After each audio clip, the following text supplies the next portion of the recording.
We're all very human and fallible, and yet we live in a society that rewards pretending we're not fallible, or the range of acceptable fallibility is narrow.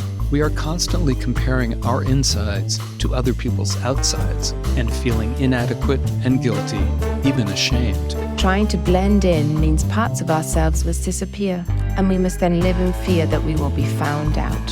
Here, together, we will create a space where we can laugh, cry, and carry our suffering and hurts lightly. In the service of being deeply human. This is Life's Dirty Little Secrets. Welcome to Life's Dirty Little Secrets. I'm Emma Waddington. And I'm Chris McCurry. Our guest today has been a dear friend of mine for almost 40 years. Dr. Steve Graybar received his PhD from the University of Nevada, Reno, where he was a year ahead of me in the program, but light years ahead of me in wisdom and dedication to the field. It was a great pleasure to know him as we endured graduate school together, and then watched our professional and family lives blossom over the years. After graduation, Steve spent some years affiliated with the Department of Psychiatry at the UNR School of Medicine. He currently splits his time between Reno and Tucson, where he has a private practice. I'm going to take the unusual step of giving a little disclaimer, as it were, at the beginning. We're going to talk about gender-affirming care for minors. This is obviously a very hot topic. And in doing a podcast on this important topic, we are in no way, and I mean no way, meaning to give to support, aid, or comfort to the bigots out there who are using this complex, nuanced, and sensitive topic as a political cudgel. And you know who you are. You know, the politicians and others who would demean and dehumanize young people whose lives are difficult enough as it is. And so we want people who are struggling with gender and identity issues to get the compassionate support they need.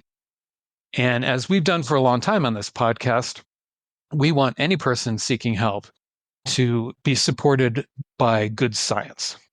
And I think that pretty much sums things up. So thanks for joining us, Steve. It's been a pleasure. That's been our podcast for today. Just kidding. We're actually going to talk about this, but if this is a hot topic. So Steve, thank you for joining us. Yeah. You talk about reimagining gender-affirming care. Why do we need to reimagine gender-affirming care? You know, it's gender. Who can argue with gender-affirming care? That's like arguing, against hot lunches for orphans. But that's only in the title. And my concern has been, as I read about it and learned about it, and actually tried to learn more about it, and it actually became more and more diffuse and less clear to me what gender-affirming care meant, other than, and this is probably going to be a very controversial thing to say, other than it seemed to start functioning as a funnel toward medical transitioning, which is not the same as gender-affirming care in my mind, at least the way I would have understood it. And so gender-affirming care has as its fundamental tenets, even in, I believe it was the APA Monitor here in the States, American Psychological Association publication.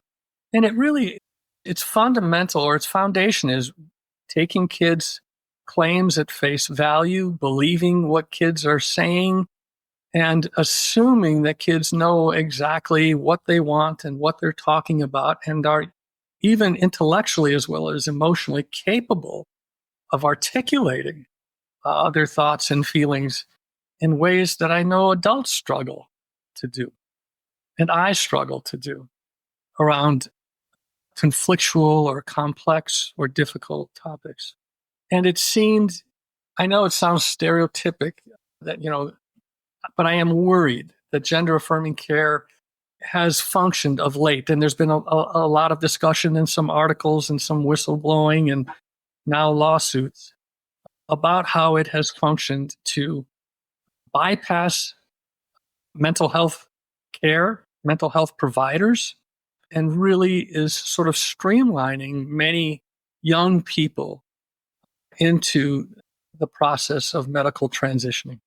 So reimagining gender-affirming care, I don't want to reimagine affirming. Also, I would like gender-affirming care to fall under the auspices of psychotherapy as an empirically supported treatment that is grounded in informed consent. So if you're making a recommendation to someone, what is the basis of that recommendation? And if you're sitting across from someone, a child and or their family or parents, what are your responsibilities to inform consent, to sharing where this pathway leads? And trans identification doesn't necessarily have to lead anywhere.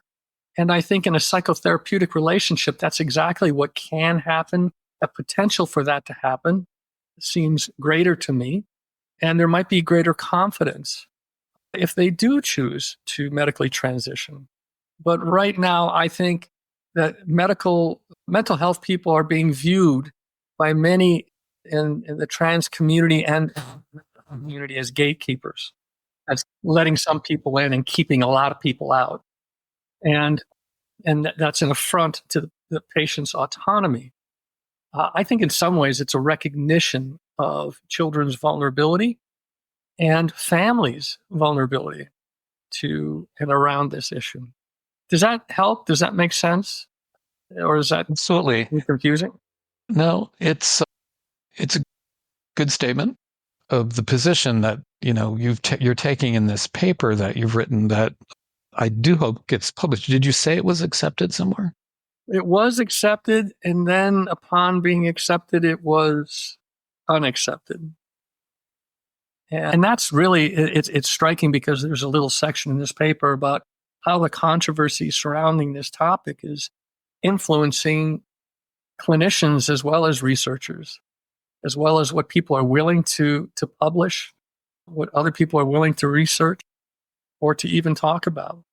So your preamble to our meeting today is necessary and is important to sort of clarify where you stand. And hopefully I'll be able to convey to people where I stand, which is not against medical transitioning. Where I stand is for empirical support, research-based support for these most powerful and at times irreversible interventions. And that's really where I stand on all of this. Is I'm willing to, if the research supports it, I'm in. If the research shows that gender dysphoria is addressed, who would argue with that? If the research shows that social and emotional functioning of these people who are going through medical transitioning is effective, I'm sure there are some people who would stand in the way of that. I'm not one of them. Does that help? Yes. And you mentioned the Dutch protocols, which it seems from my reading of your paper, it kind of got everybody started down this path. Is that an accurate description? I don't know that they got everyone started, but I don't know, Chris, you and I are old enough to remember this used to be about transsexuals and Right. gender reassignment surgeries. And that was, way back. Christine Jorgensen, I think, was the patient that comes the to mind 50s. in the 50s and 60s. And it was happening in the 60s. And Johns Hopkins was a big part of it. And even in the 70s. And then it stopped. And it certainly quieted down. But Johns Hopkins, as I recall, just pulled out of it and said, we're done, we're out. And my recollection is because of the dubious nature of their outcomes. And there's one study that's just disastrous. And it basically was a 20-year follow-up of those patients whose attempted suicide rate was 19 times higher than that of the general public, which is catastrophic. So at very long term, and one of the calls that I'm a part of is we need long-term follow-ups, not 6 months, certainly not 6 weeks, but 5 and 10 and 15 years. When you're intervening with someone who's 15, how they're feeling about it at 17, I don't find as compelling as at 27. And you can't push time. And I'm hoping these studies are underway, but we are acting as if they're already underway and they've provided us with answers. So then there was Cass in Great Britain. Yes. Yeah. Hilary Cass is a very well-known pediatrician and was asked by the NHS in Great Britain to look into this. And so she cobbled together a research team to gather all the studies internationally that they could get their hands on. And then from that, they tried to pull out those studies that were not so methodologically flawed. And this is a difficult issue because they are. They have small sample sizes, they have very low follow-ups, heavy attrition rates, all kinds of no control groups, confounding interventions. There's a lot of people in psychotherapy who had the medical transitioning done. What role did that play, et cetera, et cetera. So so they pulled out the best studies they could find that would not be methodologically dismissed by your average master's thesis committee, if that makes sense to your viewers. And from those studies, she came out with an incredibly powerful, not at all edgy. I mean, I talk about compassionate and kind. In a very kind and compassionate way, she stepped on a lot of toes. And it wasn't with a gleam in her eye, not when I saw her interviewed, not when I read this. It's about a 400-page report.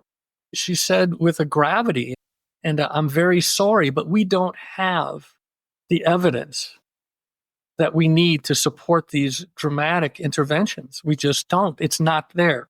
Worldwide, we have no long-term solutions for gender dysphoria, no significant gains that we can document in social and emotional well-being and functioning for these patients. I mean, it's really quite incredible and she's also she talks about, while a great deal of research has been published in this area, it's been of poor quality, and that's true. I basically did the CAS study on my own, and then she trumps me and publishes first. How rude is that? So anyway, aside from her bad manners, but I was really impressed with myself because I came up with many of the same things, like, this is not so good. How did we get here? But she talks about there's no solid evidence for transgender patients, their families, or clinicians to draw from in their personal and professional decision-making. That's pretty powerful stuff. And she has other conclusions about how research has been misrepresented as being more effective than it actually has been. That social and political controversy has affected clinical decision-making. I think it's intimidated mental health professionals right out of the arena. Would you want to be a therapist who gets in the way of this train? Well, many therapists aren't. Many have just sort of abdicated. Many deeply, and we were talking briefly before we got on about good and evil. I don't think this is about good and evil. I don't think it's that simple. I think people deeply want to help and want to intervene with young people's suffering. And if I may, unconsciously, want to somehow reverse what mental health has done to the gay community by diagnosing them as having a mental illness in the 50s, 60s, and 70s, and doing all the damage we did through conversion therapy. And so I'm not going to be on the wrong side of that. I'm not going to be on the wrong side of history again. And I think that has pushed a lot of mental health folk. My reflex was to accept this. And I think it was grounded in that. Again, I'm old enough to remember when it was pulled out of the DSM for homosexuality. So the cast, and I think too, I can't say enough about it, but it's powerful. I believe that she was impartial. I really do. I know she's being just savaged in Great Britain. And you have to, I'd recommend anyone watch a YouTube video of her. If there's like the most savageable person on the planet, it looks like this lady. I mean, she's kind, she's thoughtful, she's caring, and she's almost apologetic for our lack of data. So I find her a very compelling person. Well, I think, this has become so politicized, and I would make a gross overgeneralization and say that a lot of people who are in the mental health field are probably leaning a bit more toward liberal views. And so they feel they need to take a stand against, again, black and white, good and evil. They need to take a stand against all the stuff that we're seeing that is going on And, particularly here in the United States, it's become so politicized, and you have, certain states that are passing, really draconian laws, not just in this area, but for, reproductive rights and everything else. And so everything gets lumped together. There is no more discussion at that point. You're either for or against. Well, yes, that's sort of the black and white thinking. In psychoanalytic parlance, it's splitting, which is a very primitive defense against reality. And as far as, the politicalization of this, I don't know the governor of Texas, but I'm certain that he and I this is the first time we may have agreed on anything. And I don't think we agree on this either, because I think I'm willing to wait for the data and to support the data, whichever way it falls. And of course, I think he's unburdened by science, as are many of the folks. I don't want to paint too broadly with this brushstroke, but if this is in your heart, this just feels wrong to you, there's no amount of data that's going to convince you. On either side, then? Well, right now, that's how I'm feeling when I am attacked by. I'm pretty. Just liberal. wait till this podcast drops. I can't. I can hardly wait. I mean, if you look at my voting record, I voted for Michael Dukakis, John Kerry, a series of losing Democratic candidates. But I hope not this time. As I'm listening to you and having done a bit of reading around this, I am struck by, I guess before we started this conversation, or before we decided to have you on, I wasn't very well read in this area. Obviously, it's all come about since I graduated, so it's all relatively new. But sort of reading your paper and doing my own research, I came to realize that the data isn't there. And that was a surprise, given the force with which the argument has been made in certain communities and certain countries around what gender affirming care should look like. It's quite striking. I'm curious as to how that happened. How did we come to be having this conversation, in as much as like you said in your paper, how is it that intervention has preceded the data?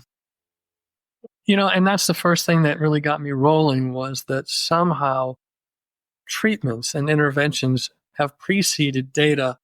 And that I think that's very common in psychology and in medicine. People in the field, people on the front lines see some things and try some things and make some connections that aren't available to people purely in a laboratory setting. And so they get out in front of it, and then they start, well, I wonder if this is a real thing. And many people say, well, it feels right. And we stop there. But that's not our charge, not as professionals.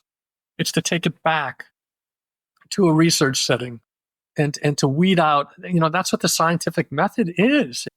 It's to weed out our biases. It's to literally control for our biases and our blind spots and our wishes. The biggest defense against that is the null hypothesis. And so let's go back and do what we were trained to do. And I'm really speaking to mental health types. We've abdicated. Come on now. You can't be a student of human psychology or understand or grasp childhood development, cognitive development, emotional development, and really believe some of the things that are being said and or done. One of the things in the paper, I really talked about things that I didn't talk about. One of them was, can children ever give informed consent? Can people who are profoundly emotionally disturbed? I think your listeners, your viewers, I'm not sure which they are, or if they're both, would be shocked at the mental health diagnoses of young people who are going through medical transitioning, including thought disorder. I hope and pray that's rare, but I'll tell you what isn't, especially in the UK. Autism and autism spectrum disordered kids are being medically transitioned. And then for the rest of the folks out there, kids we have to be very careful with personality disorder diagnoses in general, but in particular with children. But there is a place for almost a prodromal borderline personality process for minors. And none of these things are going to shock you. Kids who are cutting, kids who have chronic suicidal ideation, impulsivity, other types of self-injury, yada, yada, yada, suicide attempts, you name it, impulsivity, whatever, anxiety, panic, mood disorders. Oh, then they also have gender dysphoria. How does gender dysphoria trump those multiple diagnoses? How do we presume that those pre-existing emotional difficulties are caused by gender dysphoria or being a minority person, a person with gender dysphoria who's been discriminated against when they have preceded, in many instances, the gender dysphoria? And then people will say, well, there's other causes of gender dysphoria. And that's also frequently not the case for there's another classification out there for rapid onset gender dysphoria, which is sort of interesting. But it's just, yes, I'm assuming that having gender dysphoria can lead to great emotional upset and distress, but it doesn't lead to trauma necessarily. I mean, the trauma has preceded many of these kids' experience of gender dysphoria. So we're looking at that gender dysphoria may be a cause of emotional disturbance, but it may also be an effect. And that has not been teased out. That has not been answered yet. Did I remotely answer your question, Emma? Can we talk baseball? I'm much better. I think that's really interesting. Not in Seattle with the way the Mariners have been doing.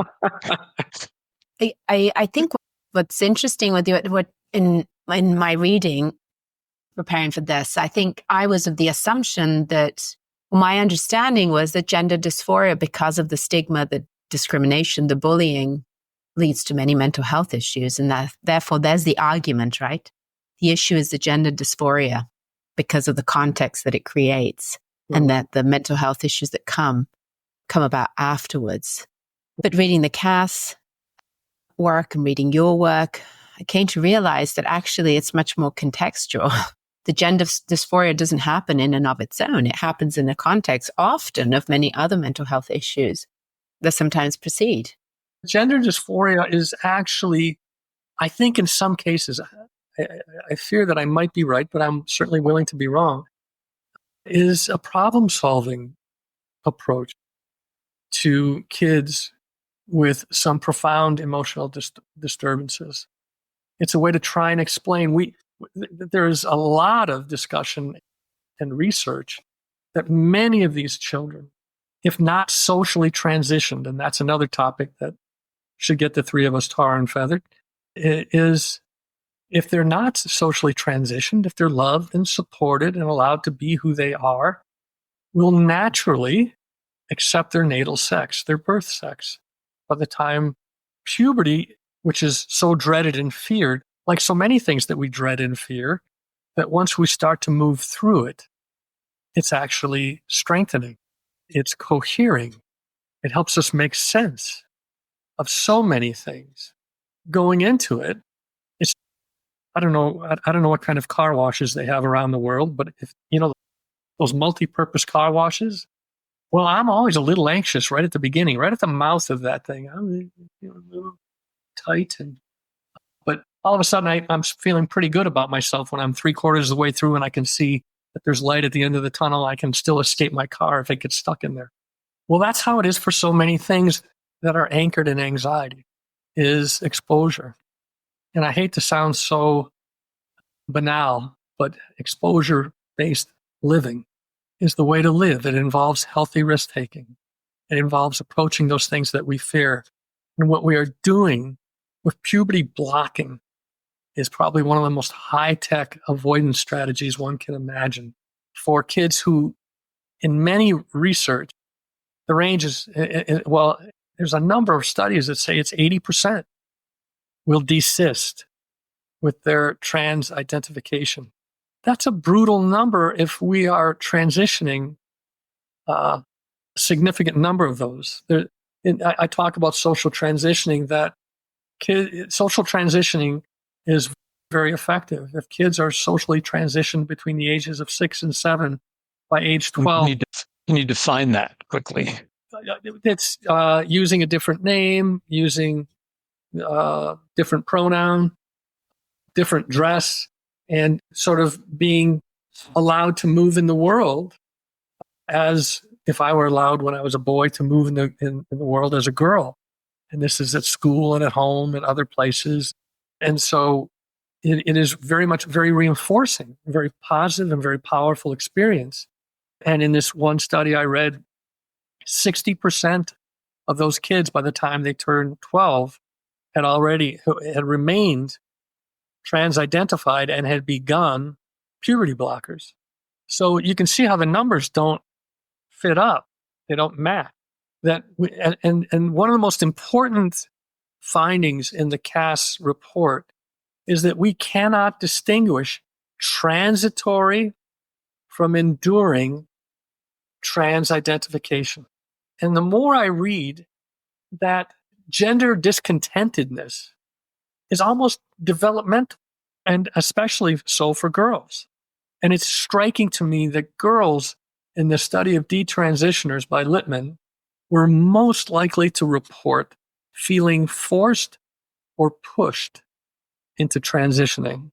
I don't want to say forced, but pressured was the actual word. I'm sorry. By whom? Well, by therapists, they were in there, parents, and healthcare practitioners, and different types. Well, also friends. Social media, no doubt. I don't know what Tumblr is, but it sure sounds malignant to me, because it's in almost every one of these studies as where kids first started learning about and hearing about. Then they jumped on YouTube, et cetera, et cetera. But I still don't know what Tumblr is, but it even sounds evil to me. Trying to destroy anyone's livelihood here. I'm just saying it just seems to be implicated as offering this kind of information, and peer groups, huge. So it's multiple sources. I'm struck by, if we have a young person who's got, significant gender dysphoria and, is reporting a lot of anxiety, suicidality is very high in the community. Suicide attempts are very high too. And my understanding was that puberty blockers were a way, like you said, to sort of slow the process down, to help them make a decision, to buy time, exactly, to help them make a decision as to what they want to do. But listening to you and having read your work, it seems to do more than that. It doesn't just buy them time. It actually seems to make a decision for them. Well, that's what social transitioning does, in my opinion. Puberty blocking doubles down on that. And then, Chris, I'm sure you can wax eloquently about cognitive dissonance. In for a penny, in for a pound. You've come this far. You've advertised your entire life that I'm not really a boy, I'm a girl. And the whole school worked with you on that. And now you started puberty blockers. And puberty blockers bring with it all kinds of different feelings and experiences. And all of a sudden, you are now being passed by. You're not growing. There's growth hormone in there. And so the world has moved on from you, or if I were the case in point, has moved on from me as a boy, and my friends are now becoming young men. So it's not as passive. It's a propellant, just like the social transitioning. And I have to make something clear, because someone pointed this out to me, and it feels like a fair criticism. And then it also seems bizarre. They said, you seem to be saying that it's preferable, or it's a superior outcome for someone to be non-trans over trans. Do you understand what I'm saying? Yeah. You seem to be saying it's bad to be trans, and it's good to be non-trans. And I think you have to work to hear me say that. But if that's what anyone's hearing, that's not my issue. My issue is, what are the risks and benefits of medical interventions versus psychosocial intervention? And what is the data supporting each? And one carries with it tremendous implications, including aspects of irreversible interventions. So if I have a bias, the bias in my life, I have the best orthopedic surgeon in the world because he's mostly an orthopedic consultant. Because he said to me, and this is, I immediately threw myself at his feet and worshiped at the altar when he said, there's nothing that surgery can't make worse. And we're talking about this old man's potential knee replacement. Well, he knows that I have a bias towards I'll do anything not to have surgery. I've had many surgeries. They're hard, and it's never quite the same. And I respect surgeries because I think my life has been saved by a couple, but there's always been consequences. And so when he says, well, you can do this, or you can do 6 weeks in physical therapy, I have a deep and meaningful and ongoing relationship with my physical therapist because I'll do anything to avoid surgery. And I'm not being cavalier about this. I'm just saying surgery is a big damn deal. And so we better really be able to identify. Can you imagine having a huge surgery and here's more of some of the semantical concerns I have. They're calling detransitioning regret. Regret? Having your reproductive organs removed and then thinking you made a mistake? Regret doesn't quite capture it. I regret backing up into the light pole in my parking lot. I don't regret initiating a revolution upon my body that I'm going to have to live with the rest of my life. And if I decide to detransition, even detransitioning in many cases is a misnomer. You're not going to get your breasts back if you've had a mastectomy. You're not going to get your ovaries back if you've had a hysterectomy, or your genitals, or all kinds of things. And so regret doesn't capture what happens, at least from the kids that I've been exposed to in almost exclusively online. What they're dealing with is not regret, it's horror. They're haunted by this decision. And they're asking all of us as adults and as clinicians, where were you? And that's a damn reasonable question, in my opinion. Where are we on this? Especially if we knew the data, as Emma, as you pointed out. You've read the data. It's not there. Not yet. That's all I'm saying. Not yet. It is. It seems like reading your work, and it's like because my understanding was puberty blockers, like you said, buy us time, but it actually initiates a process, doesn't it? It creates a cascade, potentially. So much of what we do, and that's quite scary, is not targeting. We don't, we're not just blocking aspects of certain hormones and what they're doing. We're blocking what hormones do during puberty, which is why one of the big issues right now is about bone density concerns and young women having stress fractures in their 20s because their bones are not calcifying, because that's a part of what puberty does for young women. Also, and Chris, I know you could speak to this in ways that I can't. Puberty is involved in neuropsychological development until our mid-20s. And that is stopped. That's stopped there.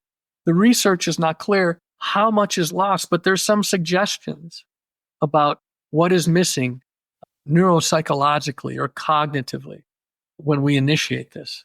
It's not solid yet, but it's a significant concern, which I think is reasonable that we would want answered. The same is true with cross-sex hormones. There are some serious concerns by some serious researchers about cardiovascular risks. And then the surgeries certainly are going to bring sterility if you have the entire surgery, and sexual dysfunction, two very common outcomes of the full process. And how do you talk about, will you miss orgasm to a child when you're about to put them on puberty blockers? How can we have, even those, I don't know if you've heard of the WPATH files. Yes, I read them. There's a special place in hell when someone's joking about talking to a little girl about having children and alludes to it's like talking to a rock. Well, then, God damn it, don't do it. What you are talking about, what are you doing? And this isn't, they're not coming in, this is elective. I know children don't understand when they're going through chemo, but it is for their parents to understand. So why would someone pretend to explain something that is outside the grasp of a child? Is it for their conscience? Is it for the child's benefit? What were they doing? And I know that may have been an isolated example, and I could certainly be taking it out of context, but what I saw, and it may have been presented to me out of context, but what I saw was pretty terrible. And I don't think that's modal. Don't get me started. I don't think this is about good and evil, but that was a damn rotten thing to joke about. And the person was joking about it. And again, out of context, not knowing that they're being taped. We all say crazy stuff. I get it. But damn, that sort of stung. Sorry, I don't mean to. No. And that's reading through that piece of work. I think it's the SOC 8 is the latest version of their work, is informing a lot of the care in the US, from what I was reading, and other countries too. I think not in Europe so much.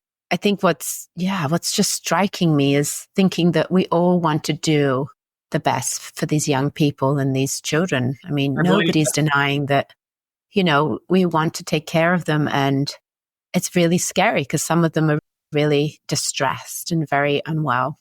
And yet it feels like we've been pushed into a direction because of some of the severity of their presentation. I mean, some, very high rates of suicidality and attempts has pushed us into the urgency of doing something about it. And concerns are, in this conversation, that what we're doing is moving quicker than the research. And potentially, I'm struck, I keep going back to these puberty blockers, but I found it very difficult to find the research, but I had read it, where if children, and you've alluded to it, with young people are allowed to go through puberty, the majority of the gender dysphoria gets resolved. I found that unbelievable. Yeah, that's what the data says, but it's not easy to find, as in you have to do the work to find the data. I think that's where Cass comes in. She's, helped us with this, but you need to do your research, because that's quite reassuring as a parent. You have your child, like you said, your child is going through this, and, we'll support them as they go through this period. But the process of puberty is paramount to helping them potentially resolve or come to a clearer understanding as to what they want to do moving forward. That's kind of the flip side of informed consent, because in the same way that it's hard to talk to an 8-year-old about, not having orgasms, for the rest of their life, it's also hard to say, oh, this will get better in 10 years. That's, kids are so much in the moment and they're suffering now, and they're going to let their parents know that they're suffering, and the parents are going to suffer for their kids' suffering. And so they're in a bind. Parents are in hell on every side of this issue. But one of the things I want to, I don't know if clarify is the word, but comment on, is that the trans kids, the data is that they are no more likely to commit suicide than any other mental health kid in mental health treatment. So there used to be this big threat, which was your kid will kill themselves if you don't do this. That was a part of the informed consent process, by the way. That's been reported wildly by whistleblowers. So that's sort of urban legend by now, but I believe it has happened. But Chris, you've also just described, the paradox of parenting. I mean, kids want a lot of things now, and it's our job to endure alongside them those things that are and are not possible. And the issue is they live in a milieu in which they're being told, we can transform a Ken doll into a Barbie doll, and you'll live happily ever after. Who doesn't want a piece of that action when you're 13? We're taking the most vulnerable, emotionally vulnerable phase of human development. I hesitate to say this, but we're preying upon it. And as opposed to helping people wade through these multiple life changes and emotional waves, we're medicating it. We're intervening with it chemically, by blocking the natural processes of the body. And then we're surgically getting involved. And it just doesn't make sense to me to do that without an abundance of solid, high quality research saying, yes, this is the right path. And I think that's what's happening. And my one thought, and this is not going to help any of the three of us if you don't cut this out. My one thought is I am old enough to remember the 90s and the false memory syndrome and the implanting of false memories by therapists and the spike in reports of child sexual abuse by women, young women, middle-aged women, older women, by their fathers. Satanic abuse. Satanic abuse, paternal abuse.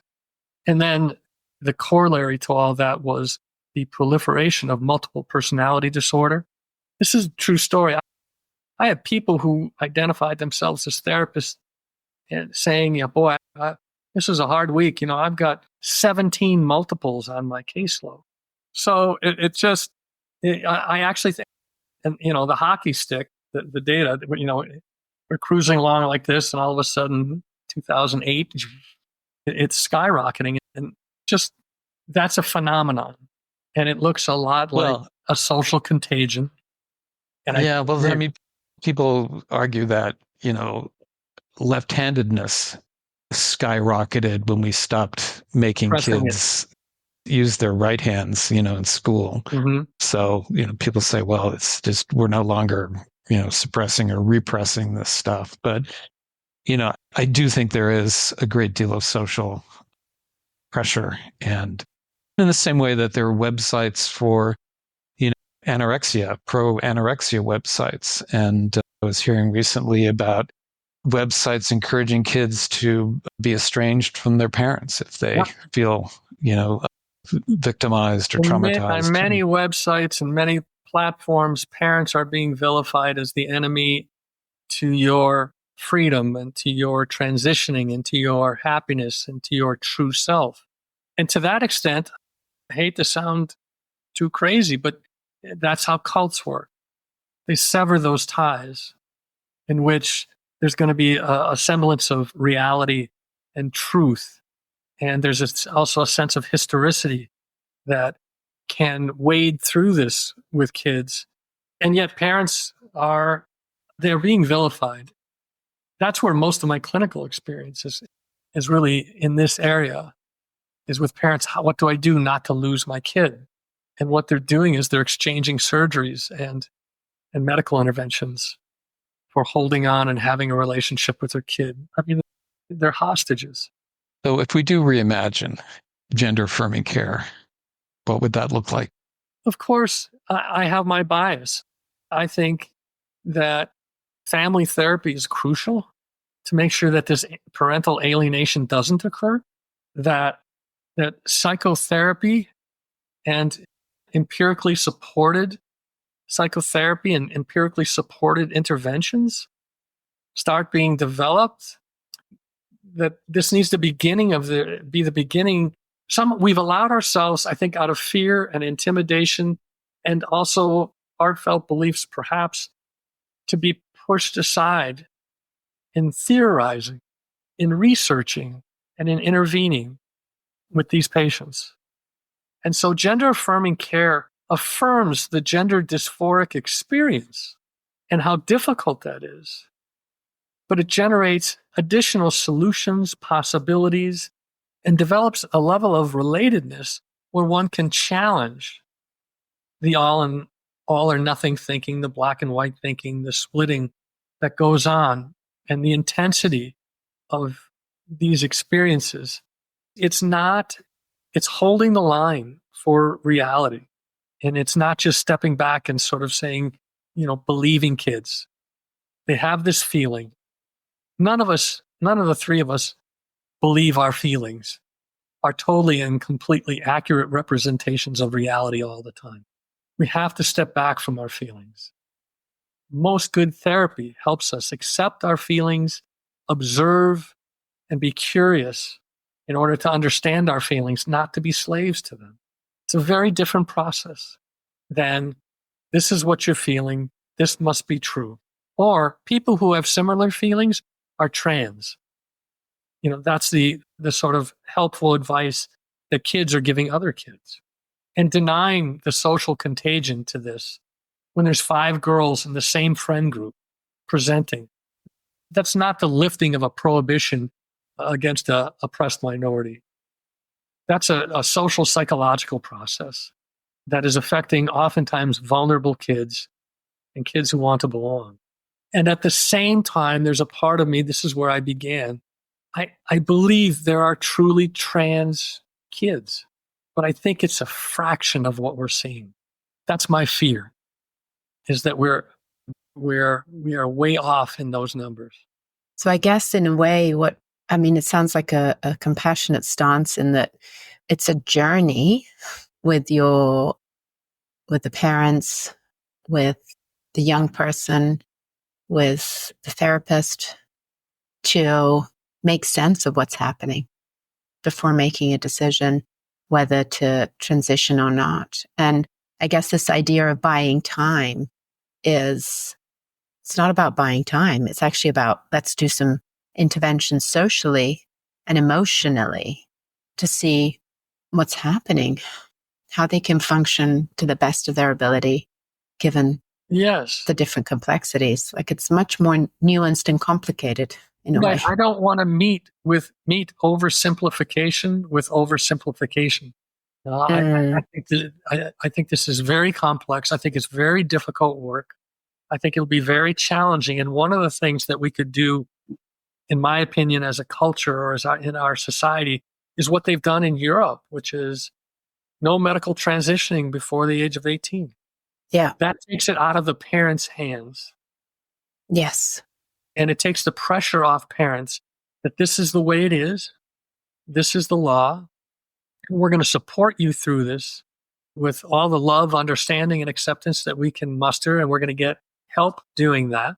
The last thing I would like to throw out is also I would like to see whatever medical transitioning that is occurring and social transitioning that is occurring in the States be under the auspices of research.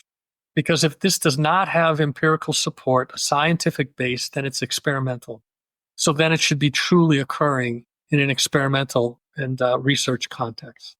Well, again, you've got, when they pass laws in certain states in the United States prohibiting, these treatments for minors, it's an incredible political, pushback.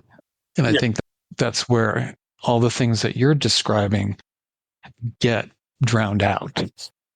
Well, right. You don't do this, with a gleam in your eye, like you just won something. This is our failing. We haven't done the research. The research has to catch up to and surpass the interventions, which is why we should be preventing this outside of a research context, not because we want to stick it to some liberals or we want to gain political advantage. That's just terrible. That's the bottom of cynicism of behaving in that way. Well, any final thoughts? I do hope you get the paper published. I hope somebody has the courage to do that. And I hope people will come away from this being a little more curious about the science and feeling empowered to not be swept along by, emotion or political agendas. People can look at this in the best interest of these vulnerable young people. Yes. And I think that, as clinicians, many steer away because they don't believe they know enough. And I think that is wise. But perhaps when we think about what do we know and what don't we know, we need to do better research ourselves and be mindful, because I think that there is a lot of intimidation. There's a lot of fear of doing harm, and understandably not being able to support young people the way they deserve. And maybe one takeaway from me is that as a clinician, as a psychologist, I can support the family and the young person in many ways, that I can really create these this environment where we can explore and support the process of understanding, of connection. The relational piece with the families is incredibly important, and we see it all the time with young people, that they get alienated, and that's incredibly painful for everybody that's involved. So not to underestimate really the impact clinicians can have, because I think potentially that's been one of the dangerous messages. Well, if you'll not meet a more tortured group of people than the parents. Yeah. They are just suffering because they don't want to lose their child. And there is a pull that parents are in some ways the enemy. And so they're supporting and doing everything they can, even things they just do not believe in, to maintain a relationship with their. I can't talk to my son. I can't talk to my daughter. I feel I'm losing them. I don't recognize them. Something's wrong. If you can imagine. And then there are other adults in their lives, medical professionals, who are pulling them in at a pace that is unnecessary, in my opinion. I know their hair's on fire for these children, these young people. I know this and promise something. And they're convinced that the sooner I get this done, the better. And nobody wants, if you've got cancer and someone's got an experimental drug, who's not going to get in line? And this feels terrible to an adolescent. Again, the most vulnerable time in their lives. And the key to my suffering is over there, and you're preventing me from doing it. Oh. Yeah. Well, thank you both very much for Thank you, Steve Graybar. Wow. I'm sure we'll get some feedback on this one, but it was a great conversation, and I really appreciate you willing to. I have this terrible sense that the three of us are all depressed. No. Well, I've learned a lot. And, my compassion for the families that are going through this and the young people remains. And I feel more hopeful. Things are actually turning ever so slightly in the direction of people are consumed with being nice and kind to people who are in difficult situations. What's not to love about that? And this generation, we pummel them with our judgments. But more than anything, they're the least judgmental generation that I've been exposed to. And I've been on college campuses for about 3 generations now. And they're good young people. They really are. And they want to, if they're going to make a mistake, they want to err on the side of kindness. I have no argument with that. I really don't. So I just agree with you, Emma, so much. Thank you. Thank you. Thanks so much for tuning into the Life's Dirty Little Secrets podcast. If you have any feedback for us or secrets for future episodes, you can email us at lifesdirtylittlesecretspodcast@gmail.com. Be sure to follow us on Instagram at Life's Dirty Little Secrets or on Facebook at Life's Dirty Little Secrets Podcast. We invite you to follow, rate, and review us on wherever you listen to this podcast. It is the best way to get our podcast out in front of new listeners. We'll be back in a couple of weeks with more. See you then.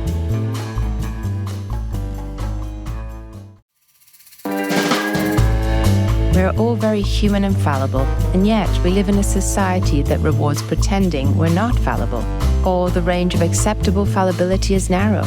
We are constantly comparing our insides to other people's outsides and feeling inadequate and guilty, even ashamed. Trying to blend in means parts of ourselves must disappear, and we must then live in fear that we will be found out. Here, together, we will create a space where we can laugh, cry, and carry our suffering and hurts lightly. In the service of being deeply human. This is Life's Dirty Little Secrets.